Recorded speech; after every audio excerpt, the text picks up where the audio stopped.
You're listening to Leadership Powered by Common Sense with your host, Doug Thorpe. Here's Doug.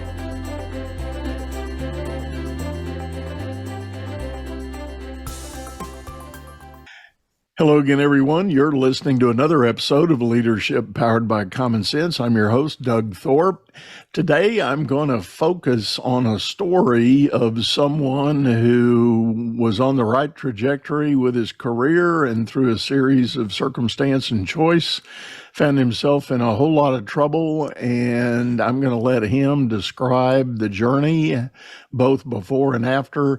His name is Shaun Hayes. Shaun, welcome to the show. Doug, thank you for having me. I really appreciate your time.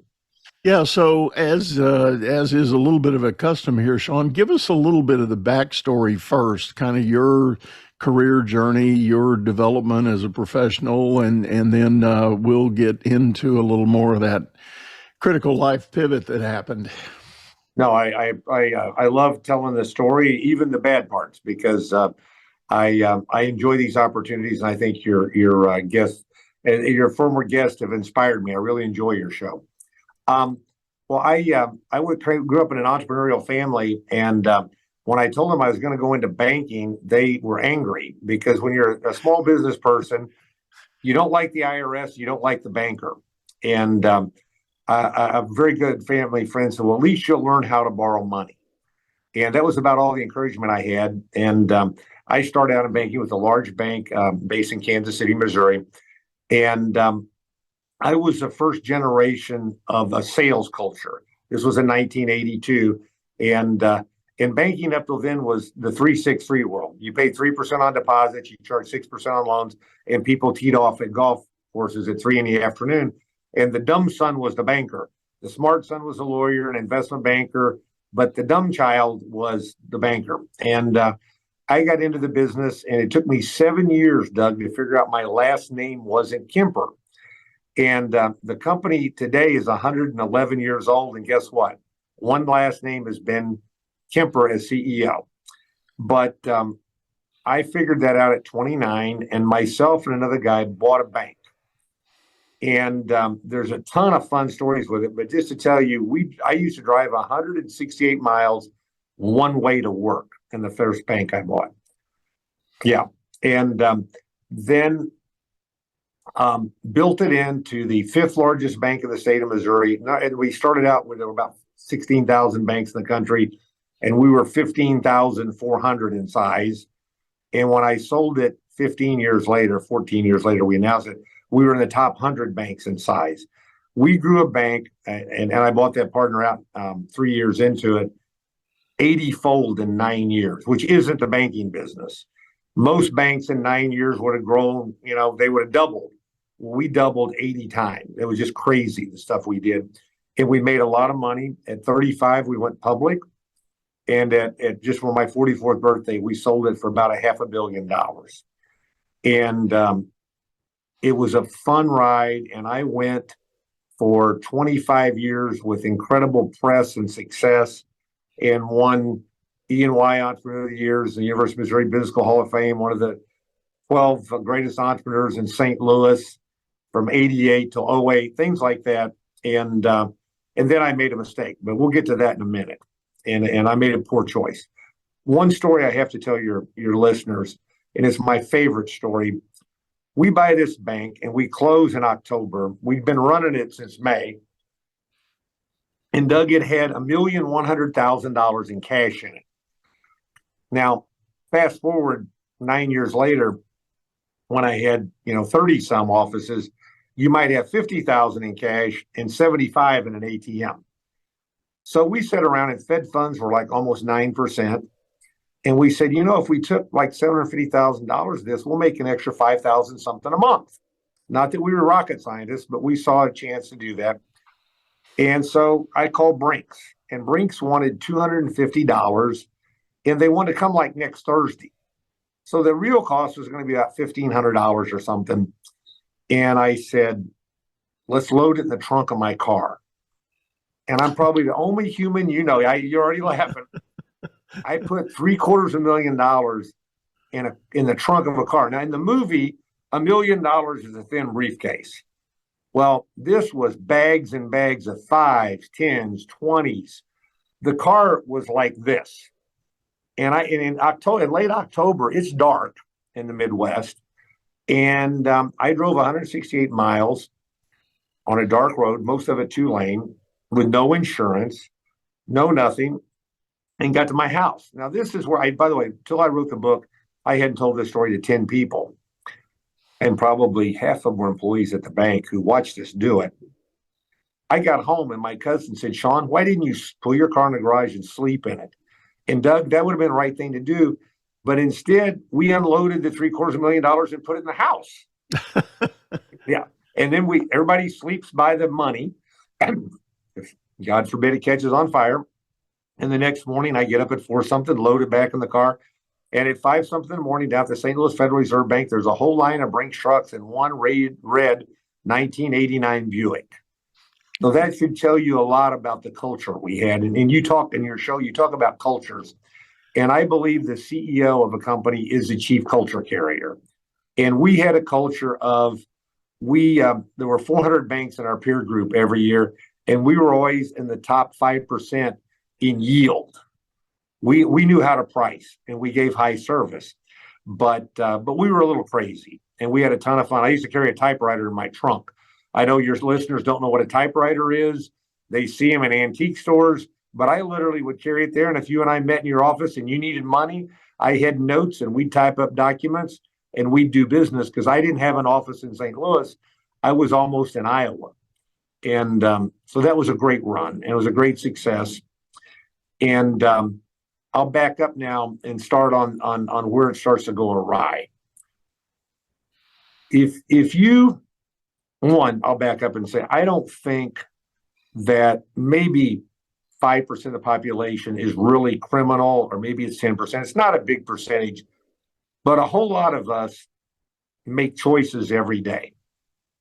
In the first month I was at UMB as a trainee, they had all my class, 20 some people in for it with a consultant, and we took a test. And the good news is they started hiring people based on my profile. The bad news is I got in an argument on the first question with the proctor.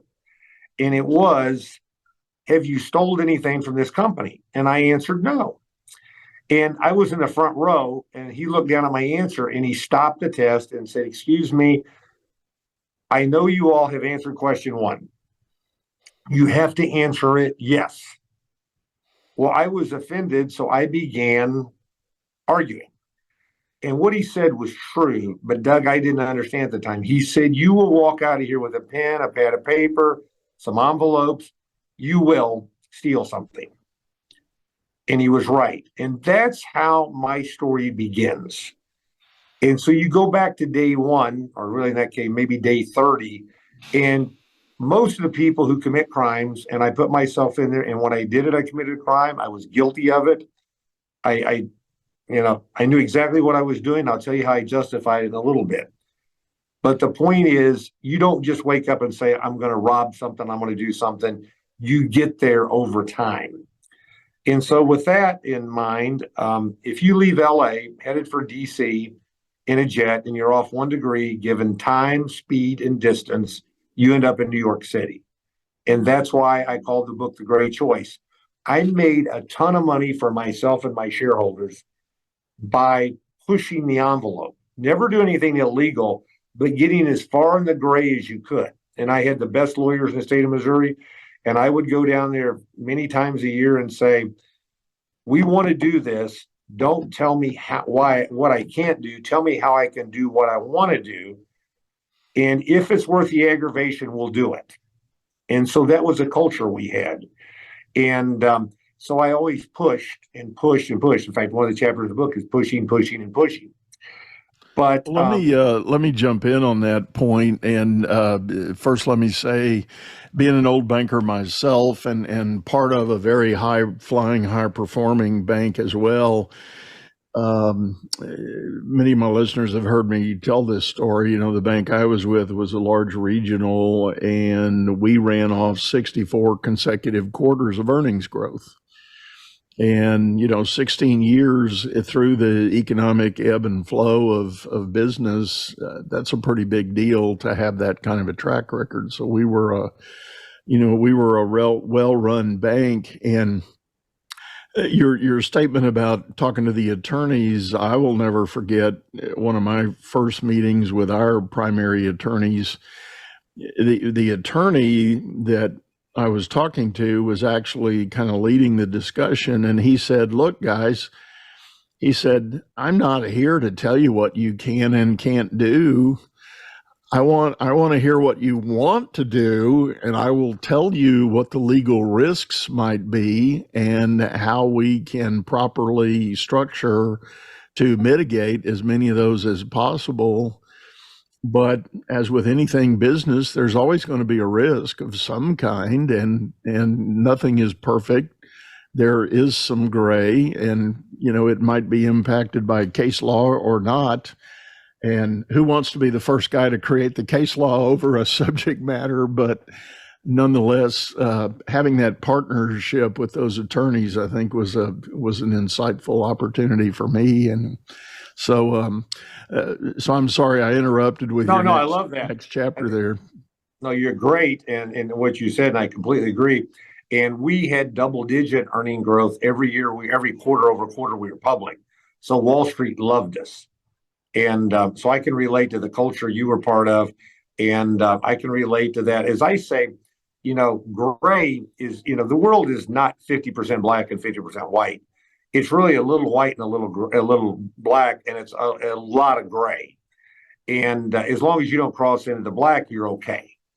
And but when you're out there always pushing, you get close. And you were with the institution, I'm sure I could say the same thing. We never even had a memorandum of understanding. We had a great regulatory track record. As I tell people, in those days, they rated banks 2 to 5, and we were always a 2, because a 3 meant the government was telling you how to run your business, not that they didn't try anyway, and a 1 meant you had too much capital. And so we tried to have just enough capital to not have a problem and comply with the rules so we didn't have a problem, but we tried to maximize shareholder value. And it sounds like you were the institution very similar. Right. And the other thing is those days in banking are gone. That's a whole nother story. Right. I look at it. And I'm not ashamed to admit that's why I got out of it. I saw the changes coming, and after 20 plus years in there myself, it wasn't the banking game that I knew and loved, and it was radically changing, and I didn't want to do it anymore. No, and I got out before I had criminal problems. I got out for the same reason. After 29 years, I actually gave a talk about 12 years ago, and I said, what I know as banking is forever gone and will be replaced by hedge funds. And I'm almost right. Every day I get more and more closer to being completely right. Yeah, it's going to happen because in the government, I understand the government, they want to regulate risk out, but your audience are risk takers, and there is, and when you're out in the real world, you have to assess risk, and the government wants you to be in a no risk business. It's hard to play.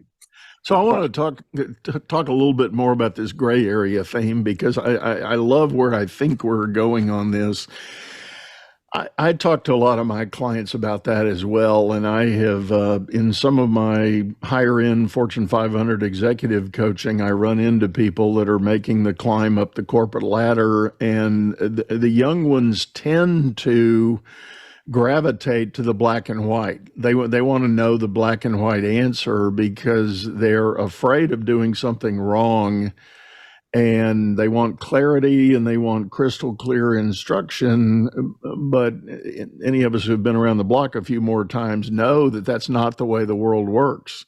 It's just not a reality, and there is a whole lot of gray. And I think for business owners, what the thought that comes to my mind, if you're an entrepreneur out there, I think there's an element of needing to get out of the gray just temporarily, figure out where your guide rails are, for the bounds that you may want to operate within, and then get back to the game of making your business operate. But I think it's important to know something about where those black and white guide rails might be. And I see a lot of entrepreneurs that don't do the first thing about figuring that out, so they have a genuine sense of where they're going and what kind of swim lane they might be in. I think you're right. I think it's really the entrepreneur who's out there, especially in what I call the tech world, and I don't mean software development, but just anything where you don't have people around you, really get off the rails in a hurry lots of times, and not criminal problem like I have, but with tax problems and things, because they're not exposed. You and I were very fortunate in our careers, I can tell.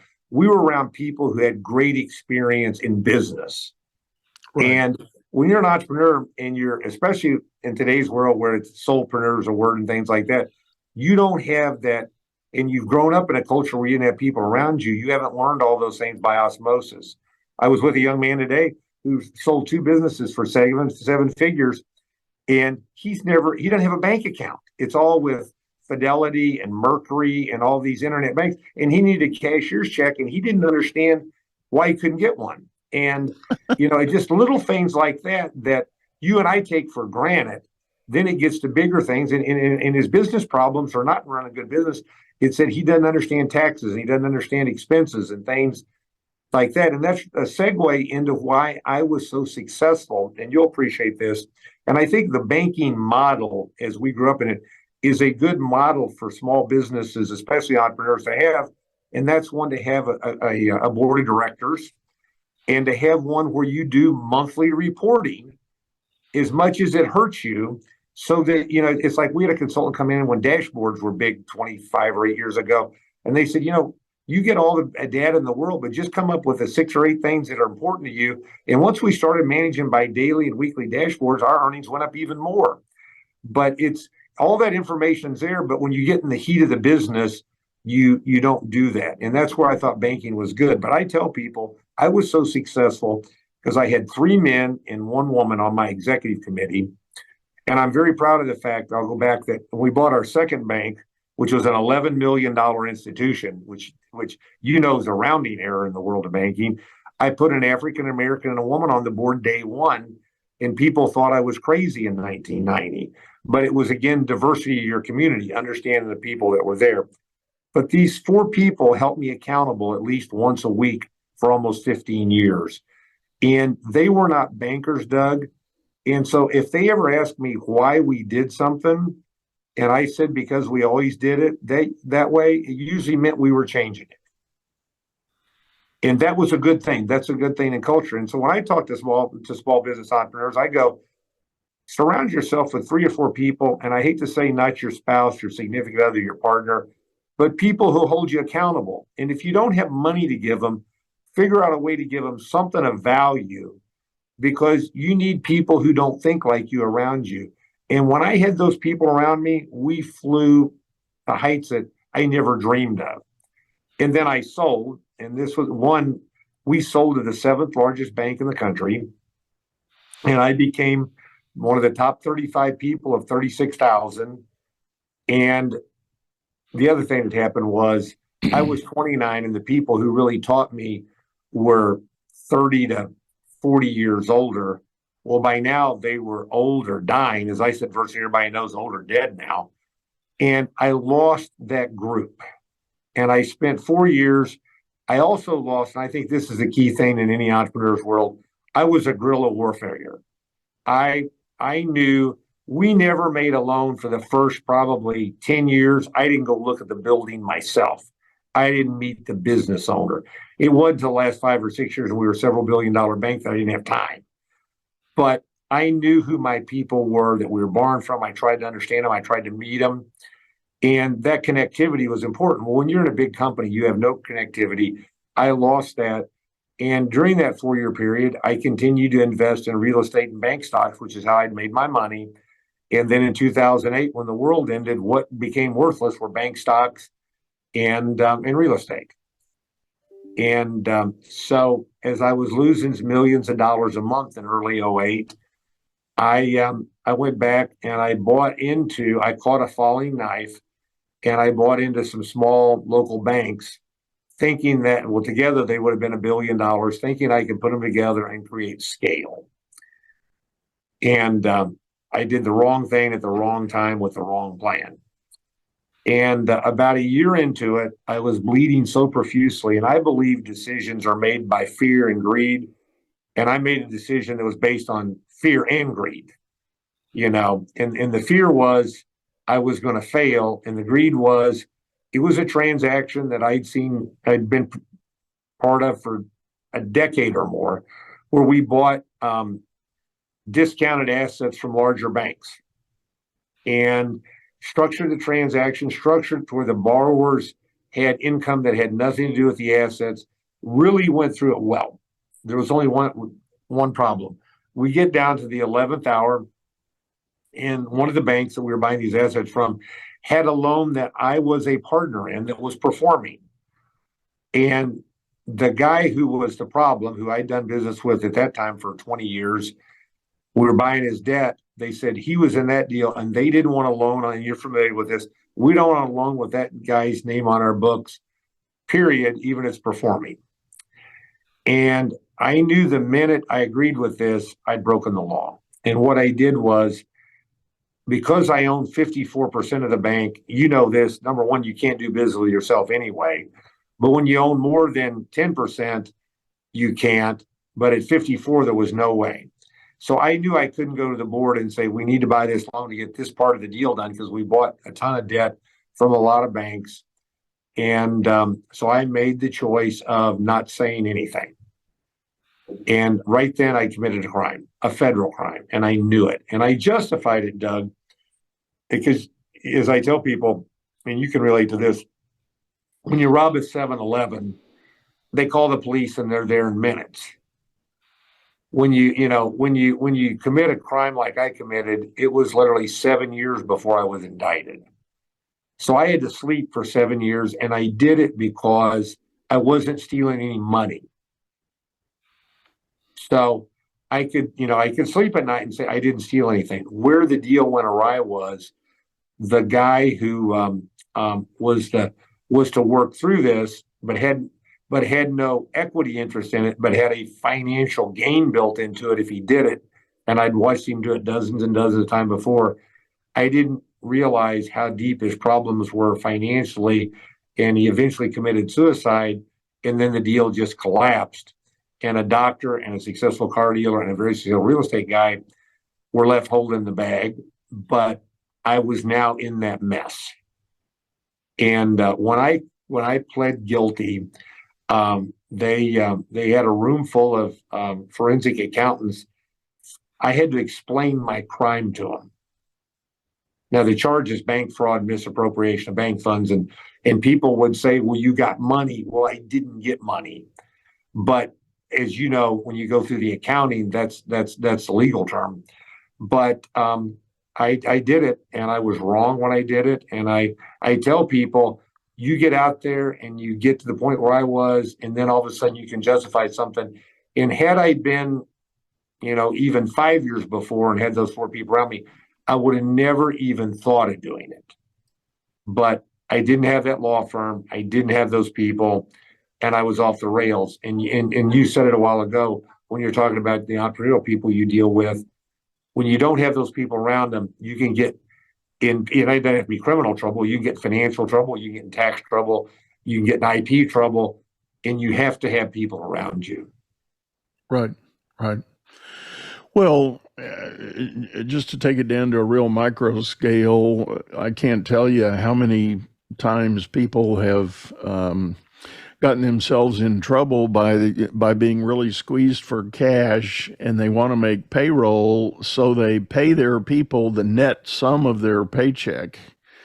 But then the portion that's held out as the employer part of the tax is real cash, and instead of remitting that to the state or the government where you're obligated, you use that to pay some more bills, and then you think, well, I'll make it up in the long run, and you get off schedule because those are taxes that are due on very specific schedules. And once you get off schedule, you've committed a crime there. You're right. And then not only correct, I was in prison with a lot of men who were in for 941s. That's exactly it. Yeah, That when the economy went against them in '08, it's the same thing. It didn't come out day one, and they could never make that money up to the IRS. that's right. And yeah, no, you that's a great example. But again, when you're out there on that island and you don't have that familiarity and you're looking at cash, you can make those kind of decisions. And I won't say you don't know you're doing something wrong, but you may not know the degree of what you're doing is wrong. Right, right. And Well, if you do some simple math, if you have $100,000 payroll and your employer obligation is 7%, well, that's $7,000, and that might be your rent check on your facility. right. So that's that's an easy math to get sucked into, but that 7,000 needs to have a giant red ring fence around it, and you got to eat it up. You got to if rent due is your problem, well, that's a separate problem. Go talk to your landlord. Don't pay Peter to and rob Paul doing it.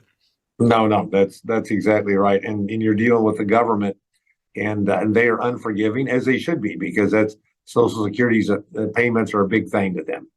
But I think what I continually tell people is, and I did in the book, has freed me. That was a question I got asked one time. I didn't write it for that reason. I wrote, you don't, and you know this, you don't make money on a book.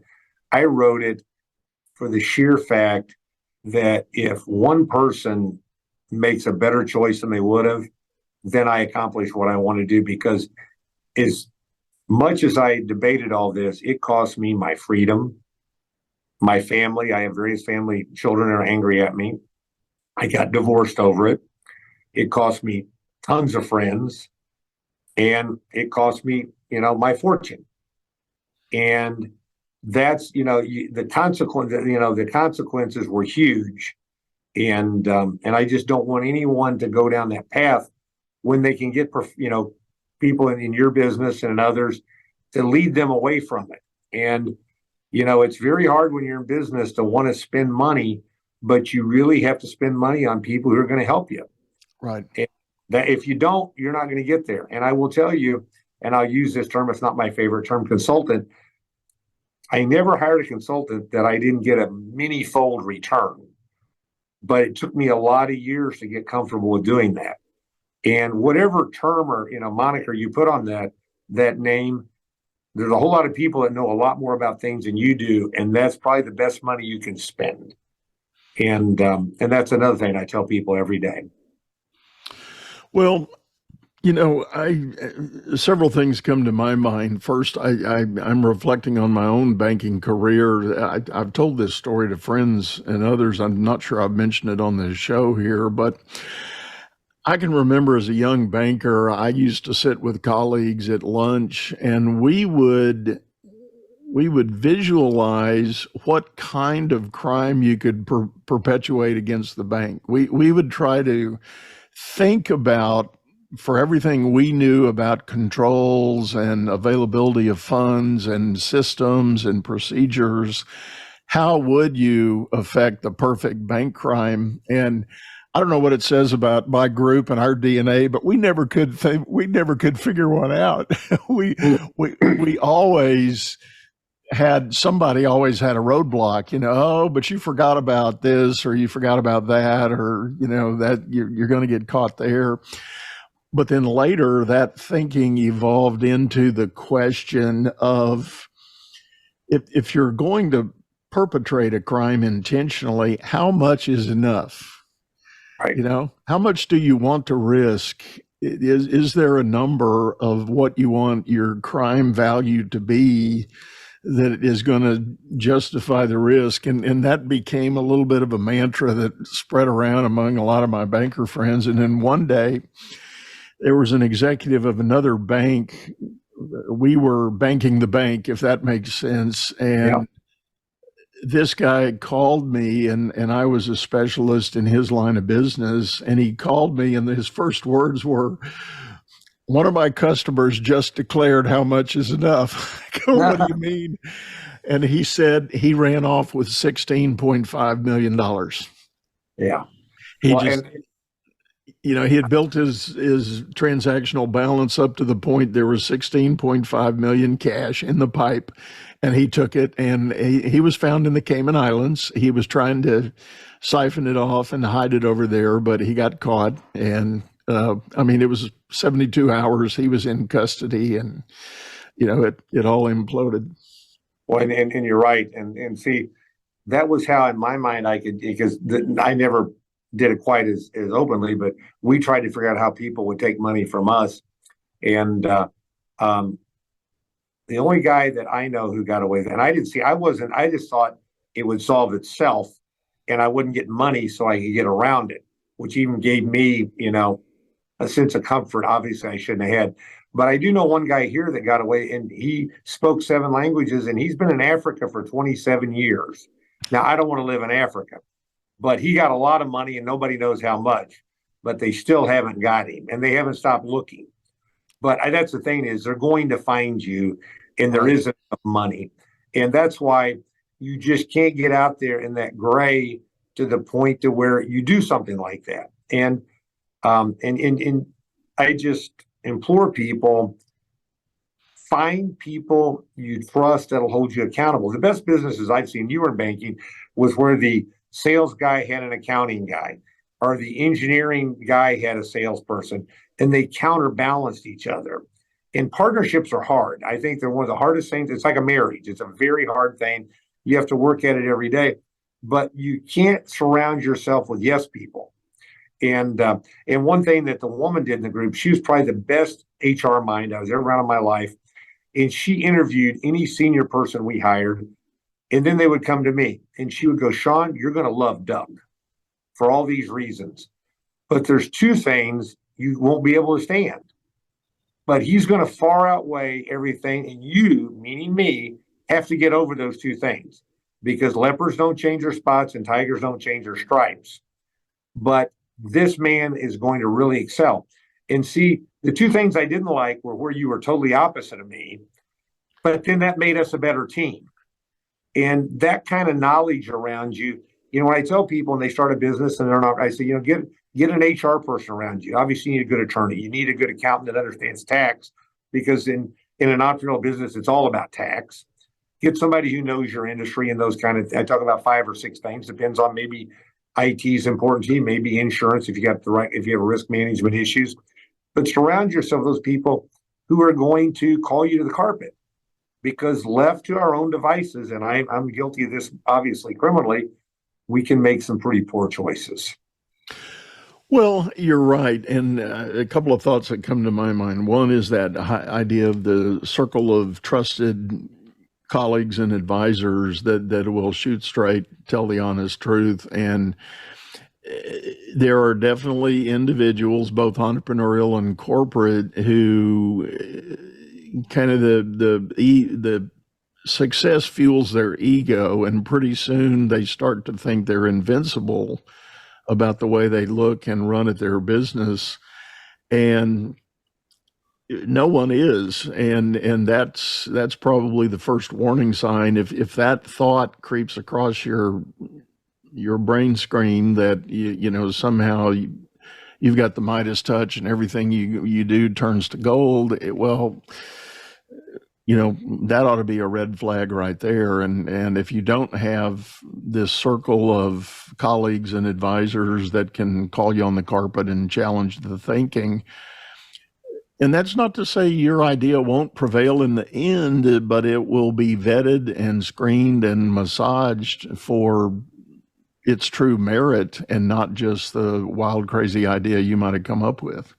Well, I have to say, you just described me to a T of what happened to me. But see, because somebody asked me this question, because it's amazing to me how many people didn't abandon me as friends. But I never was egomaniac with the Ferrari and the plane. And, I was the same. I just kept reinvesting in businesses, but I thought I was invincible. And I always said, after this all imploded, I said, I was never as smart as they thought I was, but I'm not as dumb as they think I am. but Yeah. but I had to fall flat on my face to figure that out. And you're right. Anytime you think you're invincible, you're headed for a fall. And you described me, but it wasn't the outward thing. If you knew me as a business associate, I was no different at 29 than I was at 49. I mean, that just was it. And today, I'm, as I say, I'm a shadow of my former self, but I'm still just as intense and driven. But I have learned those lessons that I try to pass on, as you just described. But it's in your own shoes that you have to be comfortable. And in business, you don't want to be comfortable. You want to be uncomfortable. Well, let me ask you this. In your transaction that got you in trouble, were there any, I'll call them culpable pawns that were involved as well? There was the lender who was running the transaction. I told him when we bought, I said, we're going to have to take this loan and just put it in the pool with the rest of them. And he knew it was wrong. And he didn't say a word or anything. And I think a lot of that back to decisions made by fear. His fear was, not that I would fire him, but that the world was ending and he might end up unemployed. Again, not looking at the long-term consequences. And see, that wouldn't have happened in my prior life because one, I was so big, nothing I did ever got near the bank. And two, even before it got that big, I felt so comfortable with those four individuals that we talked about everything. And quite honestly, and you were in banking, I could, I say this seriously, but there's probably 100 business people in St. Louis that people know well that did business with us that easily could have ended up in prison. But we made the choice of, rather than filing a suspicious activity report, let's get as much money as we can back. Yeah. Because we know and this is, if somebody's a developer, it's very hard we weren't a big developer bank, but if they're in a development, it's very hard for them not to commit bank fraud, technically. And I wouldn't say maliciously. But we would get in situations and we would say, and since, 5 cents of every dollar was my own, and we were a big bank, I wanted my money back. So I would much rather write and work and deal with those people. And then I made the business decision to never do business with them again. That was their punishment. But if I turn them over to the FBI, they would end up in jail and I would have lost 80 cents instead of maybe not losing anything or losing 20. Right. And that's a tough thing. This idea of the culpable pawn, in a lot of my exposure to various forms of bank fraud and nefarious acts of greed and fear, and by the way, I saw most of my situations after I left mainstream banking. I did some consulting work with the FDIC, so I was one of those mop-up guys after a bank fail, and we would move in, sweep in, and review all the files and try to liquidate the assets that were left over. And in all cases, there was some form of bank fraud that had been perpetrated in causing the fail of the bank.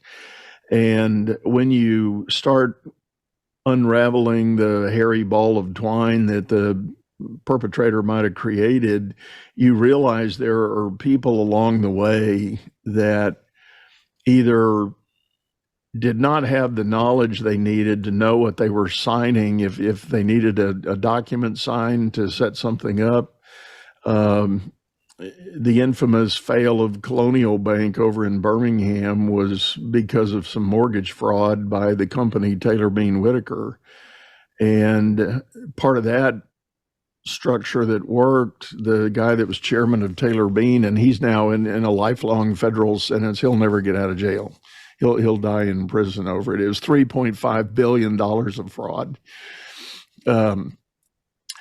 He had appointed his secretary to be his corporate secretary for signing really high-level legal documents. She had no clue what she was signing.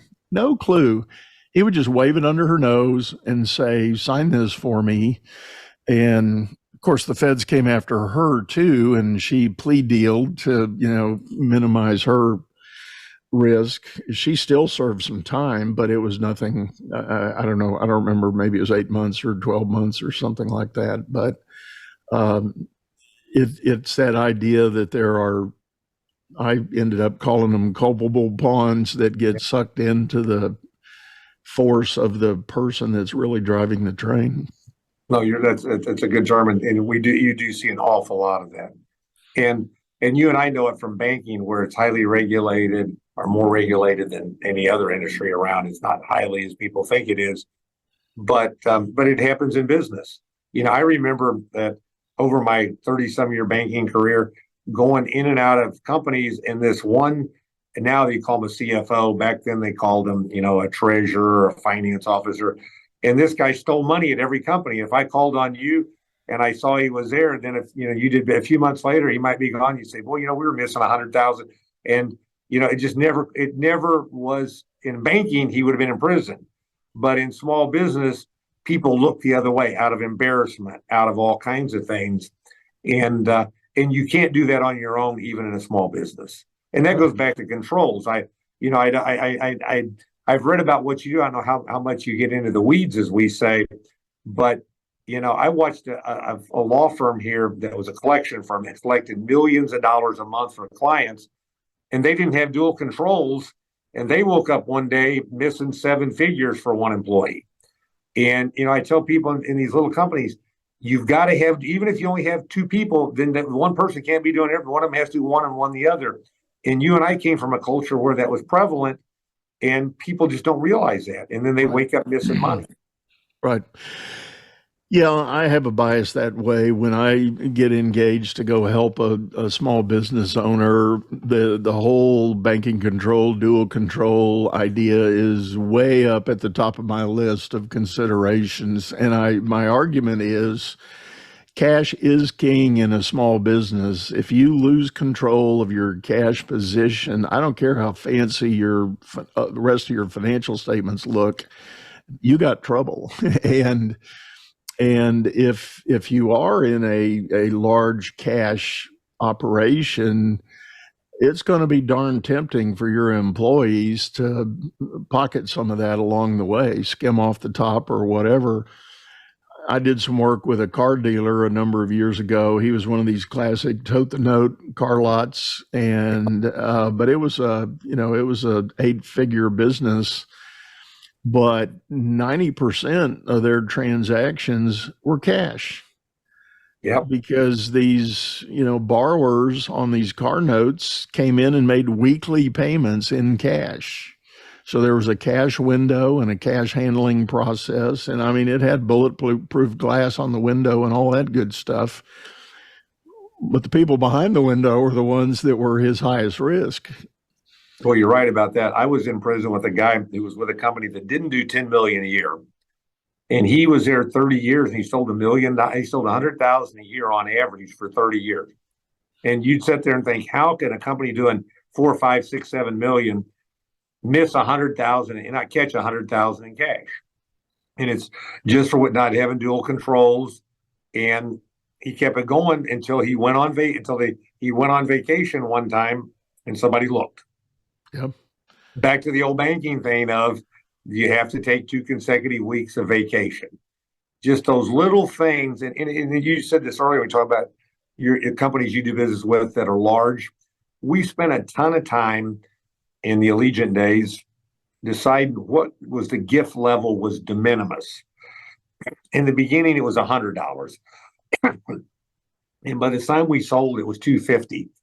Now then, if I sit in that same seat and anytime somebody asks me, it's $0. Because it's the beginning of that gray. And whatever that number is, it clouds that person's judgment. I wouldn't even let my people take tickets to concerts or baseball games now if I were in that business, any kind of business that I had that, because you think an extra second or two rather than making that quick no, well, maybe. And then all of a sudden you wake up in a bad position. Oh, yeah.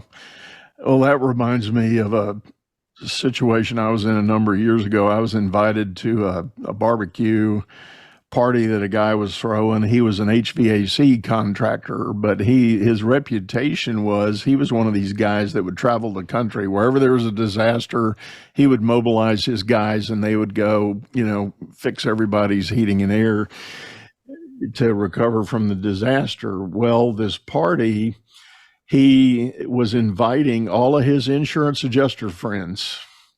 Yep. And when I pulled up to his property out in the country, there were fishing boats, brand new fishing boats on trailers. There were Jeeps with hunting racks on top. You go inside, there were tables full of deer rifles and shotguns, brand new, all of it brand new. And he was giving that stuff away at the party. He was having a drawing and raffle.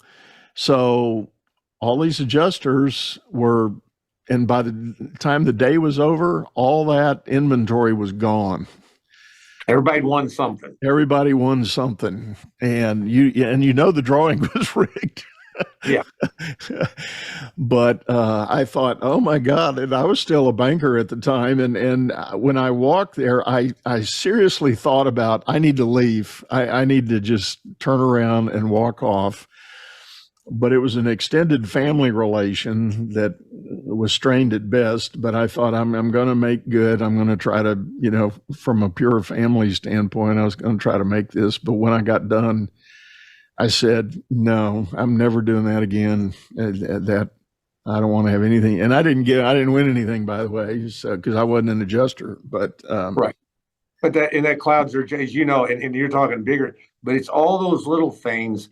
And that's why I say over time, you just get you more and more clouded. And we've all seen it where in banking in particular, where somebody looks the other way on a borrowing base or something.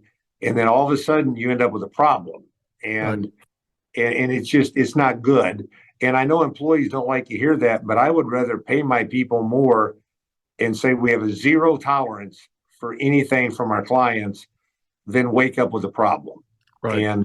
And unfortunately, we're human beings, and we make those kind of errors in judgment more frequently than we want to admit. Right. Well, Shaun, this has been phenomenal. I know I've certainly enjoyed it. I hope our audience will. But say again the name of the books and the best way people can get a hold of those if they're interested. It's The Great Choice, and Amazon is the best way. And I like to joke and say, my website is Shaun, spelled the right way, SHAUN, Hayes, HAYS.com, because no one spells it that name hardly. And I get a good laugh because when I was in college in my fraternity, there were 3 Shauns and we all 3 spelled it differently. But I really enjoyed your show, Doug. And I know your audience will get benefit from somebody like you. What I tell this to my own children, because 3 of the 5 have degrees in finance, there's nothing like a few years at a commercial bank to have a good understanding of the world. And I know anybody who retains you will get benefit beyond belief because you have that general knowledge and just common sense that they don't teach you in any school. So I've appreciated getting to know you, and I've become a fan of yours. I've watched quite a few of your episodes, and thanks for having me on. Well, I really appreciate it, Shaun. Thank you so much. And as always, folks, we're going to have contact info and links in our show notes so you can hop over and grab Shaun's books and visit his website.